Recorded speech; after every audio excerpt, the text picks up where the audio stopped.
Good morning. Welcome to the DFS Army YouTube channel. I am Razzle11, and you can find me on X at Razzle11Grinds. We're going to take a look at some pitching for today, the 14th of May. It's Tuesday. We originally had a 12-game slate.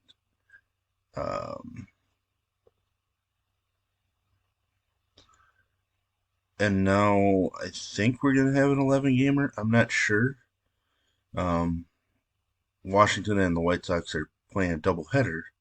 But now they moved the second game to 8:45. I'm gonna have to take a look here quick.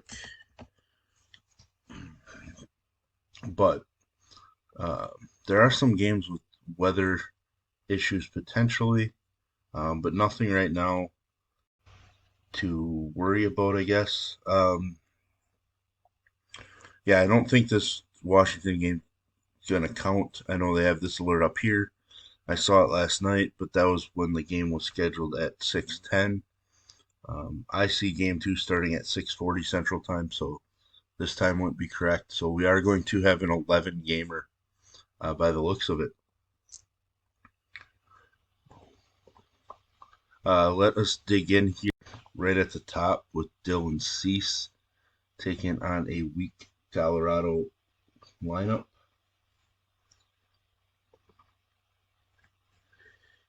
Has been pretty strong for San Diego. One bad start, two elite starts over his last two starts, three elite level starts over his last four. His home numbers haven't been as strong, but that's because his one bad start did come at home, so it skews those numbers a little bit. Dominated Colorado in his first appearance against them this year, and that was in Coors. I don't think we really have to say a whole lot. He is 11K. That is a frustratingly high price. His K prop right now sits at 8.5 with juice on the over, which is pretty aggressive. He's a minus 290 favorite. He has over 8.5 strikeouts just once this season. That feels like a number I might want to bet on the under, even though I absolutely love the spot for Cease. Sonny Gray coming off of a rough start. Prior to that, he had been strong. I will be all over him. He's a minus 142 favorite. Games total of 7.5. K prop of 6.5 for Sonny Gray. Angels can be scrappy. I never thought I'd refer to the Angels as scrappy, as they've scored some runs recently, but overall, weak lineup. Sonny Gray pitching really well. I'm definitely interested in Sonny Gray. Chris Sale, K prop of 6.5. Somebody that I'm definitely interested in. Reynaldo Lopez did a good job of shutting down this Cubs squad. I'm going to be very interested in Sale as well. I know the Cubs do have some dangerous parts of their lineup, but I think a left-handed pitcher against this Cubs squad should have some success in general.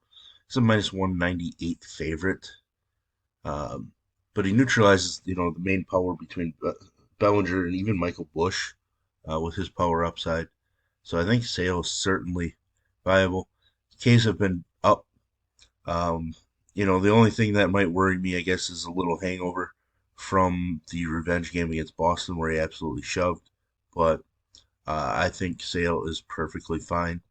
I actually think he might have a little more upside than Sonny Gray on this slate. So, Ronel Blanco been steady since his elite start to the season. Does have a home run issue, which is a bit of a worry against an Oakland squad that actually, last I looked, was top 3 in baseball in home runs. But he's a minus 198 favorite on this slate. K prop of 6.5, juice on the under. But one thing with Oakland, with all their home runs, there does come a ton of strikeouts. And overall, even with all the home runs they hit, a pretty low OPS overall. So I think Blanco is certainly interesting. as weird as it sounds, I think I'd rather play Chris Sale, um, despite the seemingly tougher matchup. Uh, but I think all four of these guys at the top are in play. I actually think Logan Gilbert's in play as well against Kansas City. He's coming off of a horrendous start.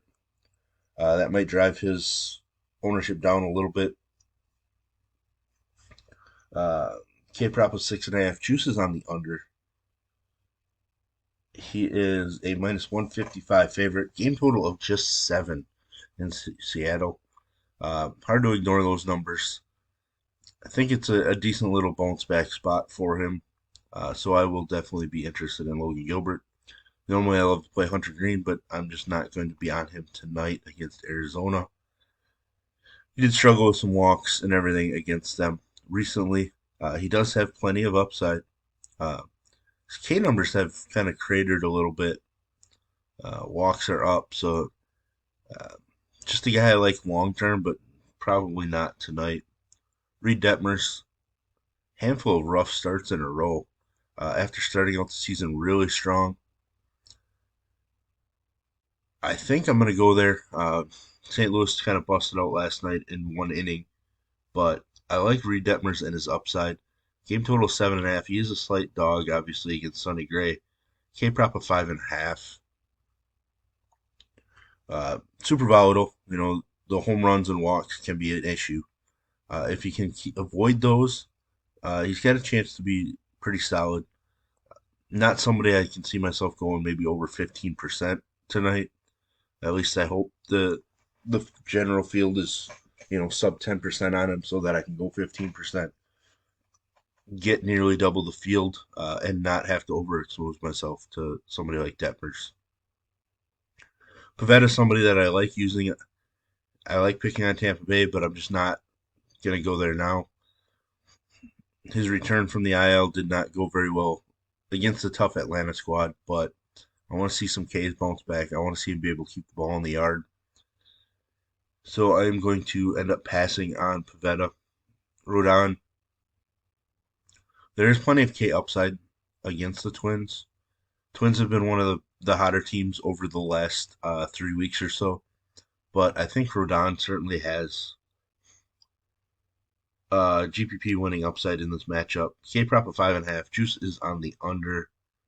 I assume the Yankees are favorites. Yep, minus 135. Game total of 8. Juice on the under there as well. So I think Rodon's got upside. It's a decent price point for him, so I will definitely add him to my pool. Gavin Stone pitching in San Francisco, great pitchers park. Yamamoto made one mistake last night, settled in after that one mistake.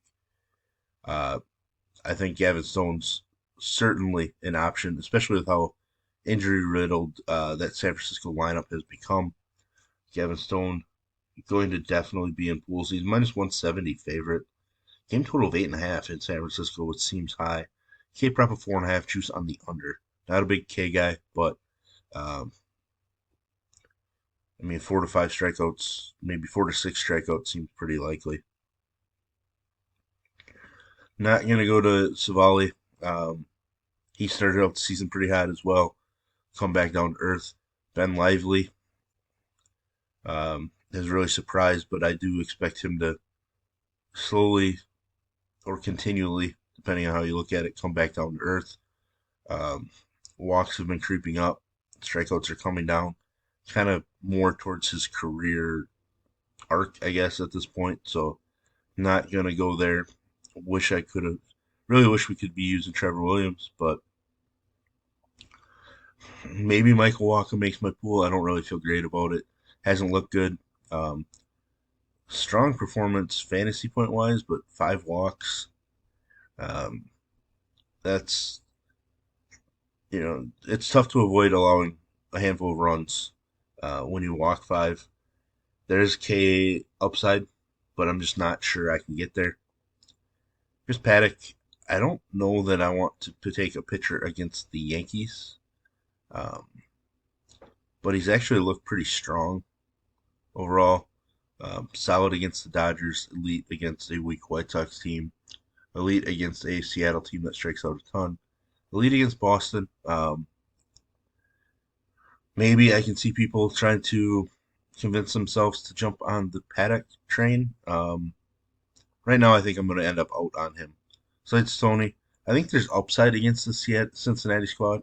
I'm just not sure that it's one that we want to take, I guess, take that chance. Um, I personally don't really love the cheap range in general, but definitely not tonight. I thought about Quinn Priester, but he just hasn't really looked good. Joe Ross in that same game, no. He can win, but against the Dodgers, he's somebody that we played a couple times, but he's looked bad the last couple, and now we're taking on the Dodgers. So I'm not overly interested in that. Um, so there we have it. There's kind of the first look at how my pitcher pool is going to shape up. If you enjoy what it brings you, please hit the like button, hit the subscribe button, turn the notification bell on, get the alert anytime we drop videos here at DFS Army. If you want to join us and get access to our coaches, tools, sheets, Discord, etc., I will put links in the description below. You can use promo code RAZ, that's RAZ, for 10% off monthly. And as always, best of luck, everybody.